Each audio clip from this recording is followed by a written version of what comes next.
Studying waking hypnosis, and you can see how exciting it is and what the potentials are, and I know you're going to become very, very comfortable with it as you practice with it a little bit. Let me tell you a quickie story about how you can one of the greatest waking hypnotists that I ever saw personally. Many years ago, when I was living in Fort Lauderdale, I was on a board of advisors to a advertising firm. Now that was, I know you're going to find this hard to believe, but that was before there was cable. And they had these channels called UHF channels. And a lot of, local kind of TV was on the UHF channels. Well, this advertising company used to go ahead and send me ads for my opinion as to whether or not there was waking hypnosis in it. Now, I never forget this one ad that came in one day. This came in and I put it in a VCR, got myself a cup of coffee, put my feet up, hit the play button, and watched this ad, and my mouth fell open.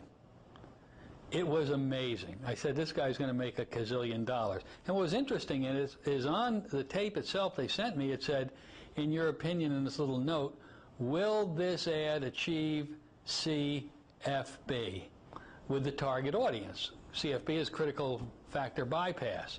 And the target audience for this particular ad was blue-collar males between 18 and 21 years old. Well, I put it in and I was amazed. Here's what it was. There was a used car dealer up in a little town north of Fort Lauderdale called Delray Beach. And now picture this guy. He's out standing in front of all the cars lined up behind him, a whole bunch of cars, used cars behind him. He's a little short, fat guy, and he's dressed in this kind of a Western outfit with a string tie and a whole 9 yards. And he's out there and he's yelling, "Come on down! We got the finest cars! We got the most beautiful cars! You walk in, you drive out. Everybody is financed. And besides, we think you're cute." And then he also said, "You come down this weekend and we got free balloons and ice cream and hot dogs for the kiddies, and we can have a good time while you're picking out that perfect car you're going to drive home with." Well, that probably was plenty of critical factor bypass to establish a suggestion, but he really backed up his hand on this one.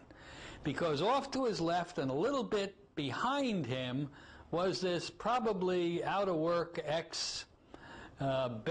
professional basketball player who was probably 7 feet 4 inches tall, and he's standing dressed in the most outrageous yellow chicken outfit you have ever seen. And while this guy's raving about the cars, the camera's picking up this chicken in the scene, and it's just going like this, Can't do that too much. It would be bad for my reputation. Just a little taste of it, you see. Well, I have to tell you, this guy, in a matter of 22 working days per month, had a 112% increase in his car sales. Unheard of. Absolutely unheard of. This commercial hypnotized these people so quickly, it was unbelievable. Picture it. Here's this guy, blue-collar worker, laying on the couch. They put it in during a ball game, and all of a sudden this commercial came out, and he goes, "Hey, Stella, let's go down and get us a car." "Well, you're watching a ball game. Don't worry, we'll tape it, and we'll see it later." And they did in droves. Now that's pure, unadulterated waking hypnosis, and it was interesting. After that, everybody else started doing things like that. People started putting big blow-up bears or gorillas or balloons on everything, but nothing ever beat, in my opinion, that wonderful, big, stupid-looking yellow chicken. Waking hypnosis and advertising. It's excellent. Enjoy.